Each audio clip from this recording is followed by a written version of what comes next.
ये लड़ाई आंदोलन, सम्मेलन और विभाजन की है। ये लड़ाई प्रोपेगेंडा और प्रचार की है। ये लड़ाई अधिकारों की है। ये लड़ाई मौलिकता, संवैधानिकता और नैतिकता की है। नमस्कार, आदाब, सत श्री अकाल दोस्तों, स्वागत है आप सबका मेरे YouTube चैनल स्वप्निल जंक्शन पर और मैं आशा करता हूं कि आप सभी स्वस्थ और सुरक्षित होंगे। दोस्तों, आज इस वीडियो में बात करूंगा मैं एक ऐसी विषय पर जिस विषय पर आपका ध्यान जाना चाहिए, क्योंकि ये एक प्रकार से एक ऐसी परंपरा सी स्थापित हो गई है जिस पर शायद सामान्य पाठक का या फिर सामान्य दर्शक का या देश के सामान्य आम आदमी का जो एक प्रकार से ध्यान है वो उस तरफ जाता नहीं है। लेकिन अगर आपका ध्यान उस तरफ नहीं जा रहा है तो इसका अर्थ ये नहीं है कि वो चीज नहीं हो रही है। आज दोस्तों, सबसे पहले मैं जिस विषय को आपके सामने रखने जा रहा हूं उसकी पृष्ठभूमि में किसान आंदोलन ही है, जो कि कृषि सुधार कानूनों के विरोध में देश की राजधानी दिल्ली में देश भर से आए किसान, हजारों की संख्या में किसान जो अलग अलग बॉर्डर्स पर जुटे हुए हैं, जो प्रदर्शन कर रहे हैं, 23 दिन हो चुके हैं। उस विषय को ध्यान में रखते हुए, उसे पृष्ठभूमि में रखते हुए आज मैं कुछ बात आपसे कहना चाहता हूं। लेकिन दोस्तों, आज जिन बातों का मैंने जिक्र शुरू में किया, यह लड़ाई प्रोपेगेंडा और प्रचार की है। यह लड़ाई संवैधानिकता, मौलिकता और नैतिकता की है। यह लड़ाई दरअसल इन तमाम बातों की ही है और इस बीच आंदोलन, विभाजन और सम्मेलन भी हो रहा है। अब यहां पर आप एक चीज नोटिस कीजिएगा दोस्तों कि किसान दरअसल जिस प्रकार से सामने आए हैं, जिस एकजुटता के साथ सामने आए हैं, ये बात केंद्र सरकार को हजम नहीं हो रही है। ये एक सत्य है, ये एक अनूठा सच है। लेकिन इसी के साथ साथ यहां पर मैं आपको बताना चाहूंगा कि 5 दौर की जो वार्ता हुई और लगभग 1 सप्ताह से वार्ता बंद है केंद्र सरकार और किसान संगठनों के प्रतिनिधियों के बीच, जो 5 दौर की वार्ता हुई, उसके बाद जो आपको याद होगा कि 6ठे दौर की जो वार्ता होनी थी, दरअसल उसे स्थगित कर दिया गया था और उसके जवाब में सरकार की ओर से एक लिखित प्रस्ताव आया था। उसके बाद सप्ताह हो चुका है, उससे ज्यादा का समय बल्कि बीत चुका है, वार्ता नहीं हुई है। अब यहां पर बात वार्ता की और अब बात होगी विभाजन की। विभाजन उस तौर पर क्योंकि सरकार दरअसल सियासत जानती है लेकिन किसान सियासत नहीं जानते हैं। तो सरकार एक प्रकार से राजनीति का हथकंडा अपनाते हुए उन किसानों से बात कर रही है या फिर उन किसान संगठनों से बात कर रही है जो कि समर्थन कर रहे हैं। यह भी एक सच है। अब यहां पर आपको दिखेगा कि एक विभाजन की नीति के तहत यह कार्य किया जा रहा है, क्योंकि जब आप उन लोगों को टैकल नहीं कर पा रहे हैं जो आपसे सवाल पूछ रहे हैं, जो आपके कानूनों का विरोध कर रहे हैं, जिसे आप स्पष्ट तौर पर पूरे देश ने देखा कि आप अलोकतांत्रिक तरीके से उसे आपने पारित करवाया, उसके बाद अब ये पूरा का पूरा जो चीज है, पूरा का पूरा जो फोकस है, दरअसल ये शिफ्ट हो चुका है उन लोगों की तरफ जो इसका समर्थन कर रहे हैं। अब यहां पर मैं आपको बताना चाहूंगा दोस्तों एक बात और, कि अगर आप कोई भी न्यूज चैनल देख रहे हैं या फिर आप कोई भी समाचार पत्र पढ़ रहे हैं जो कि राष्ट्रीय समाचार पत्र है, अगर आप उनको पढ़ेंगे तो वहां पर आप पाएंगे कि जो लेख आते हैं, जो एडिटोरियल, जो संपादकीय पेज होता है, पृष्ठ होता है, वहां पर जो लेख छप रहे हैं उसमें आप पाएंगे कि कहीं ना कहीं या तो वो कोई केंद्रीय मंत्री होंगे, उनका लेख छपा होगा, या फिर किसी भाजपा शासित प्रदेश के मुख्यमंत्री होंगे, उनका लेख छपा होगा, या फिर आपको किसी ना किसी ऐसे शख्स का, किसी ना किसी ऐसे व्यक्ति का लेख मिलेगा जो कि हर तौर पर सिर्फ एक ही साइड आपके सामने पेश कर रहा होगा उस लेख के माध्यम से, और वो है इन तमाम कृषि सुधार कानूनों के पक्ष में। यानी एक प्रकार से कृषि सुधार कानून, इसमें जो सुधार वर्ड है इसको आप पकड़ के रखिए, यानी एक प्रकार से पहले ही आपके मन के भीतर एक इंप्रेशन, एक परसेप्शन बना दिया जा रहा है कि ये तो सुधार के कानून है, यानी इसके भीतर की बात जो है वो तो अब आप भूल जाइए। हमने एक सुंदर सी नेम प्लेट लगा दी है, उसमें लिख दिया है कि ये सुधार के कानून है, तो आपको अब इसे मानना ही होगा, यही सच है। लेकिन एक सच और है कि लोकतंत्र दरअसल लोगों से होता है, और यहां पर आप किसी भी चीज को थोप नहीं सकते, और अगर आप थोपने का प्रयास करेंगे तो उसके बाद सामने से विरोध आना जायज है। और यहां पर मैं आपको बताना चाहूंगा कि देश की राजधानी दिल्ली में जो विरोध हो रहा है उसकी सीमा पर, उसी को एक प्रकार से कुछ लोगों की आंखों में वो खटक रहा है, और उन लोगों ने याचिकाओं को दायर किया। कहां दायर किया? देश की सबसे बड़ी अदालत में, यानी सुप्रीम कोर्ट ऑफ इंडिया में, सर्वोच्च न्यायालय में। और इसके बाद जब उन याचिकाओं को दायर किया गया तो 16 तारीख को और 17 तारीख को, यानी कल सुनवाई हुई। 2 दिन ये सुनवाई हुई, लेकिन कल की सुनवाई अत्यंत महत्वपूर्ण है। कल की सुनवाई में दरअसल प्रधान न्यायाधीश एस.ए. बोबडे साहब ने कुछ ऐसी महत्वपूर्ण टिप्पणियां करी जिसमें एक प्रकार से यह संकेत तो हमें दिख रहा है कि उन्होंने किसानों के आंदोलन को, जो इस समय वो कर रहे हैं बीते 23 दिन से और आगे पता नहीं कितने दिन तक ये जारी रहेगा, उसे हरी झंडी दे दी है। साथ ही साथ बोबडे साहब की जो टिप्पणियां हैं वो भी आपको सुननी बेहद जरूरी है। उन्होंने कहा कि हम किसानों के आंदोलन में हस्तक्षेप नहीं कर सकते हैं। इसी के साथ साथ उन्होंने ये भी कहा कि किसानों को प्रदर्शन करने का अधिकार है, लेकिन उसमें 2 कंडीशंस होनी चाहिए। वो किसी भी सूरत में, किसी भी परिस्थिति में वो हिंसक नहीं होना चाहिए, उससे सरकारी संपत्ति को कोई नुकसान नहीं होना चाहिए, किसी जान माल का कोई खतरा नहीं होना चाहिए। ये एक बात है, सही बात है। इसके अलावा उन्होंने ये भी कहा कि औरों के मौलिक अधिकारों का भी हनन नहीं होना चाहिए। और ये तमाम जो बातें मैंने आपको बताई, ये एक सार के तौर पर मैंने आपको समझा दी। ये कल उन्होंने टिप्पणी करी।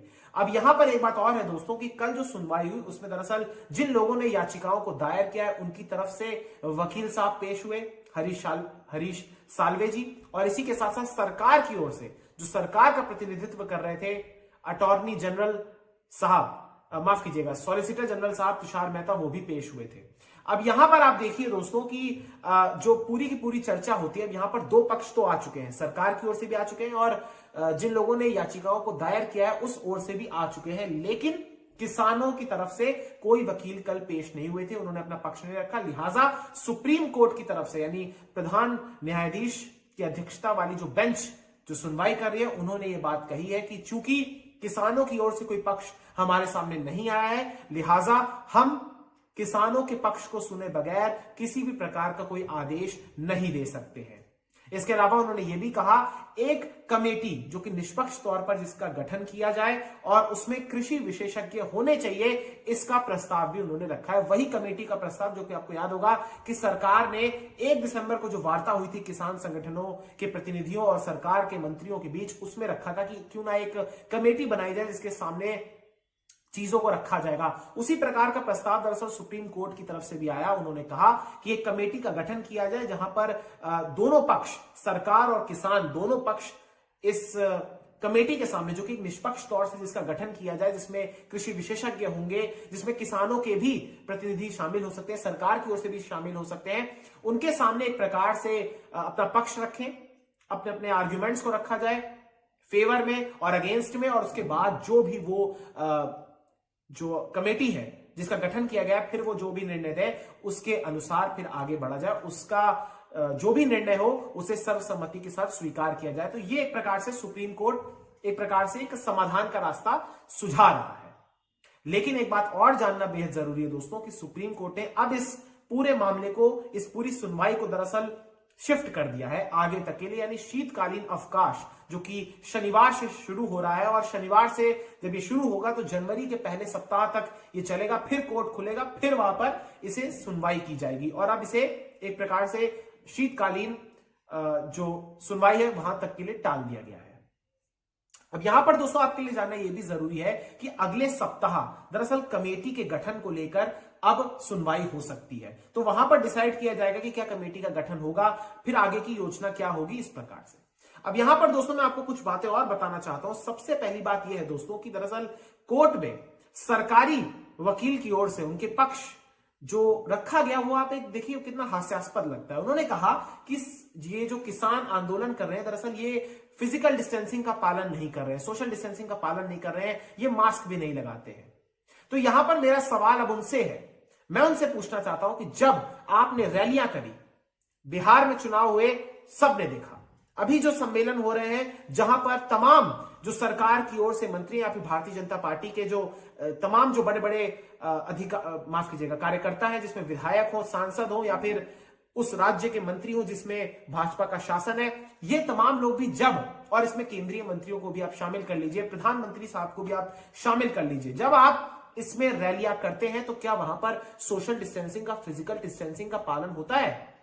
ये सवाल आपके सामने आपको पता है दृश्य किस प्रकार से बिहार में सबने देखा कैसे रैलियां हुई, कितनी, और दोनों पक्षों की ओर से हुई। लेकिन अगर आप सरकार में, तो फिर आपको एक आदर्श बनना होता है, आपको पेश करना होता है कि भाई देखिए हम तमाम चीजों को फॉलो कर रहे हैं। जब आपने फॉलो नहीं किया तो सामने वाले लोग कैसे फॉलो करेंगे? पहले आप तो आदर्श बन के दिखाइए। इसके अलावा एक बात और कही गई, यहां पर कहा गया कि विपक्ष जो है दरअसल वो मुद्दा विहीन हो चुका है और वो अपनी सियासी जमीन को तलाश रहा है। यहां पर मैं विपक्ष पर कोई टिप्पणी नहीं करना चाहूंगा, लेकिन एक बात जरूर कहना चाहूंगा जो कि विपक्ष पर ही एक प्रकार से आप समझ सकते हैं, जो कि कल हुई, जिससे मैं काफी अंदर से आहत हुआ हूं। दरअसल दिल्ली के मुख्यमंत्री अरविंद केजरीवाल, जिन्होंने कल के विधानसभा जो वहां पर सत्र हुआ दिल्ली में, विधानसभा भवन के भीतर जब सत्र चल रहा था दिल्ली का, तो वहां पर उन्होंने कृषि सुधार कानूनों की प्रतियों को फाड़ा। ये गलत है, क्योंकि इसमें एक प्रकार से आप ये पूरे देश को संदेश देना चाह रहे हैं कि जिस संवैधानिक व्यवस्था का आप भी हिस्सा हैं, उसी व्यवस्था के प्रति आप अविश्वास दिखा रहे हैं। ये सबसे बड़ा एक प्रकार से एक मैसेज जा रहा है, क्योंकि अगर आप उसी सिस्टम का हिस्सा है, आपने भी उसी प्रकार की शपथ ली है, और उससे भी ज्यादा आप शपथ को अगर आप एक पल के लिए भूल भी जाए, अगर आप अपने संवैधानिक जो सारी की सारी प्रक्रियाएं हैं, आप उस व्यवस्था का हिस्सा, उसको भी एक प्रकार से एक सेकंड के लिए साइड में रखें, तो फिर तो आपने अपने मैनिफेस्टो में भी, अपने घोषणा पत्र में भी ऐसी तमाम चीजों का जिक्र किया था, और आज आप कह रहे हैं कि ये तीनों कानून काले हैं। तो ऐसे तमाम विपक्षी नेता हैं जो कि एक प्रकार से राजनीतिक रोटियां सेक रहे हैं, ये सत्य है। मैं उन पर कोई टिप्पणी नहीं करना चाहूंगा, क्योंकि जितना लंबा ये आंदोलन खींचेगा, जितना लंबा ये आंदोलन और चलेगा, उसमें राजनीतिक दल जो विपक्ष में है वो क्यों नहीं तलाशेंगे? ये तो स्वाभाविक है। और अगर आज भारतीय जनता पार्टी की सरकार नहीं होती, अगर वो आज विपक्ष में होती और किसी और दल की पार्टी की सरकार होती, तो वो भी आज यही कार्य कर रहे होते, इसमें कोई दो राय नहीं है। लिहाजा विपक्ष की भूमिका पर, या एक प्रकार से किसानों को यह कह दिया जा रहा है कि ये लोग वामपंथी विचारधारा के हैं या फिर किसी अन्य विपक्षी दल के द्वारा भ्रमित किए जा चुके हैं, इससे बड़ा लांछन और इससे बड़ा हास्यास्पद विषय कुछ नहीं हो सकता। अगर आप देश के नागरिक को, जो कि 23-24 दिनों से इतना लंबा प्रदर्शन कर रहे हैं, सर्द रातों में ठिठुरन से भी उनको लड़ना है और अपने अधिकारों के लिए भी उन्होंने लड़ना है, वो क्या किसी से भ्रमित हो जाएंगे? क्या इतना मूर्ख है कोई?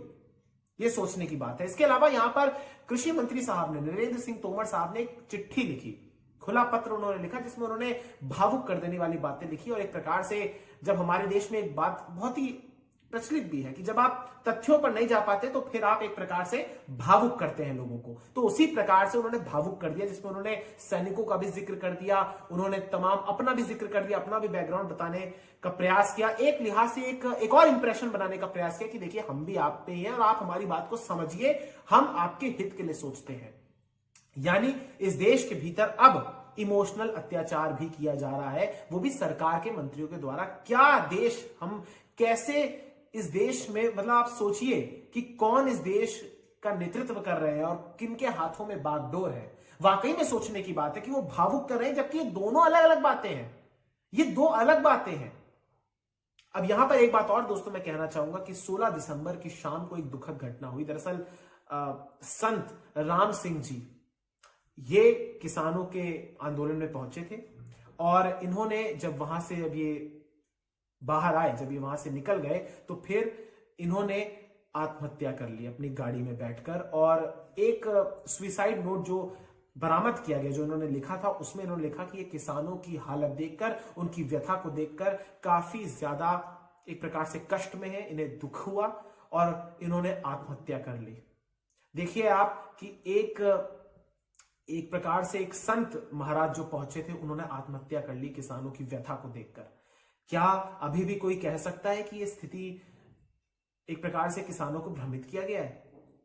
और 21 किसानों की, कम से कम 21 किसानों की मृत्यु हो चुकी है अलग अलग कारणों के कारण। तो क्या अभी भी कोई कह सकता है कि ये आंदोलन लोगों को भ्रमित करके यहां पे बुलाया गया है? लोगों को भ्रमित करके जरूर पॉलिटिकल रैलीज में बुलाया जा सकता है, लेकिन जो लोग आंदोलन कर रहे हैं वो भ्रमित नहीं हो सकते। और अगर आप अभी मौखिक तौर पर इसके सारे फायदे गिनवा रहे हैं तो आगे जाकर इसका क्या आश्वासन है, क्या गारंटी है कि ये लिखित तौर पर भी या फिर ये अमल में भी आएगा? क्या इसकी कोई गारंटी है कि हमारे देश के भीतर जो एमएसपी की बात होती है, मैं आपको एक सच बताना चाहूंगा कि 6% किसानों को सिर्फ एमएसपी का लाभ मिलता है और सरकार अगर एमएसपी देने पर आ गई तो उस पर अतिरिक्त लाखों करोड़ों रुपए का नुकसान पड़ेगा, जितनी शायद इस समय या उसकी कभी भी आए भी नहीं रही है। तो ऐसे में यह झूठ तो ना ही बोला जाए। एमएसपी को लेकर किसान इसलिए भी एक प्रकार से आशंकित है क्योंकि सरकार अभी मौजूदा स्थिति में भी, और पहले के दौर में मैं आपको बता रहा हूं, 6% किसानों को सिर्फ लाभ मिल पाता है एमएसपी का। तो क्या किसानों के भीतर ये जो भय ये जायज नहीं है कि क्या कोई कॉर्पोरेट उनको एमएसपी देगा? नहीं देगा एमएसपी कोई कॉर्पोरेट। कोई भी पूंजीपति, जब सरकार ही 6% किसानों को दे पा रही है तो फिर क्या कॉर्पोरेट और जो तमाम लोग हैं, जितने भी बड़े बड़े लोग हैं, पूंजीपति हैं, क्या जब वो किसानों से सीधे तौर पर कॉन्ट्रैक्ट करेंगे तो क्या फिर वो उनको एमएसपी के तहत देंगे? ये साफ सी बात है। और फिर जब उनको वो कम दामों में उनके साथ ट्रेड करेंगे तो उसके बाद किसान, आप जानते हैं, जो इस देश का गरीब किसान है, क्या वो अफोर्ड कर पाएगा? क्या वो उन कानूनी पछड़ों में पड़ना चाहेगा? क्या वो जाएगा? आप ये खुद अपने आप से सोच लीजिए, आप अपने इर्द गिर्द की स्थितियों को देख लीजिए, आपको स्वयं पता चल जाएगा कि इस देश के भीतर की स्थिति क्या है। यहां पर दोस्तों मैं एक बात और बताना चाहूंगा कि सुप्रीम कोर्ट की बात मैं आपको बताना चाहूंगा कि जो कल सुनवाई हुई उसमें प्रधान न्यायाधीश साहब ने यह भी कहा, उन्होंने कहा सरकार से पूछा उन्होंने बल्कि कि क्या जब तक बातचीत नहीं हो रही है तब तक इस कानून को लागू ना करवाया जाए? ऐसा हो सकता है, ऐसा संभव है? यानी उन्होंने पूछा सरकार से कि क्या इस कानून को होल्ड किया जा सकता है जब तक दोनों पक्ष एक प्रकार से राजी नहीं हो जाते, एकमुश्त नहीं हो जाते। तो यहां पर आपको साफ तौर पर दिखेगा कि सरकार की ओर से जो वकील प्रतिनिधित्व कर रहे थे सरकार को, जो पेश हुए थे, उनके पास कोई इस बात का जवाब नहीं था। उन्होंने कहा कि हम सरकार से डिस्कस करेंगे। यानी एक प्रकार से एक वो सरकार जो कि किसानों को एक प्रकार से अलग अलग नामों से उन पर टैग लगा रही है, वो वहां कुछ और कह रही है, रैलियों में कुछ और कह रही है, सम्मेलन में कुछ और कह रही है, कोर्ट में कुछ और कह रही है। उसके पास ऐसे बोबडे साहब का, चीफ जस्टिस ऑफ इंडिया का कोई जवाब, उनके प्रश्न का कोई जवाब नहीं था। तो आप कल्पना कीजिए कि सरकार के भीतर किस मंशा के साथ इस कानून को लाया जा रहा है और किस प्रकार से इस देश को चलाया जा रहा है। वाकई में स्थिति नाजुक है, क्योंकि मैं एक प्रकार से इस वीडियो के माध्यम से भारतीय जनता पार्टी का या केंद्र सरकार का विरोध या एक प्रकार से उनको कुछ गलत नहीं कह रहा हूं। मैं सिर्फ इतना कहना चाह रहा हूं कि आखिर अगर आपने इतना बड़ा मैंडेट जीता, आपने लोकसभा चुनाव में 2014 में हो या 19 में हो, अगर आपको जनता ने इतने भर भर के वोट्स दिए, इतनी सारी सीटें दी, तो आज आप ये क्यों कह रहे हैं कि अगर हम चुनाव जीत रहे हैं इसका मतलब हम साफ सब सही कर रहे हैं? यानी आप चुनाव जीत रहे हैं, आप सही कर रहे हैं। इससे ज्यादा अहंकार कुछ नहीं हो सकता। आप एक प्रजातंत्र में हैं, आप प्रजातंत्र में ये कैसे कह सकते हैं? और यहां पर एक बात और है दोस्तों कि अगर आप बार बार, यानी केंद्र सरकार की ओर से कहा जाता है कि विपक्षी दल जो है उनके मैनिफेस्टोज में था वो तो लागू नहीं करा पाए, तो इसका मतलब आप में और उनमें कोई फर्क भी नहीं रहा, यानी आप भी वही है। तो ये सोचने की बात है, आपको सोचने की बात है दोस्तों। आपको देखना होगा कि वाकई में इस देश के भीतर, और ना सिर्फ इस किसान आंदोलन के लिए मैं बात कर रहा हूं, बल्कि अब तमाम क्षेत्रों को अगर आप देखेंगे तो वहां पर कहीं ना कहीं हर वर्ग आज इस सरकार से नाराज है, क्योंकि ये सरकार, जो मौजूदा सरकार है, दरअसल ये फैक्ट्स पर बात नहीं कर रही है। एक प्रकार से एक आश्वासन दे रही है या फिर एक चेहरा दिखा दिया जाएगा और उसके बाद आपको बता दिया जाएगा कि भाई ये है तो मुमकिन है, ये है तो सब सही होगा। एक प्रकार से ऐसा दिखाया जाएगा कि आप अब चैन की नींद सो जाइए, चद्दर तान कर सो जाइए, ये है तो सब सही होगा, हम जो करेंगे वही सही है, वही अटल है, वही अडिग है, वही सब कुछ सही है और आपको उसको मानना होगा। बहुत ही दुखद स्थिति है, बहुत ही दुखद स्थिति है। किसानों की तकलीफों को कोई समझ नहीं रहा। और कुछ जगह मैंने पढ़ा, जो लेख ही उन लोगों के छपे जो कि जाहिर सी बात है इसका फायदा गिनवाएंगे, वो लोग कह रहे हैं कि ये चंद मुट्ठी भर लोग हैं। मतलब मुट्ठी भर कहकर आप क्या कहना चाह रहे हैं? क्या कहना चाह रहे हैं आप लोग? मुझे समझ नहीं आ रहा, क्योंकि वाकई में जिस प्रकार से किसानों में किसान आत्महत्या करता है, क्या वो रुकी? बीते 6 साल में देख लीजिए, क्या वो रुकी? नहीं रुकी। उससे पहले का तो मैं जिक्र भी नहीं करूंगा। तो फिर आपका दौर कैसे बेहतर हुआ?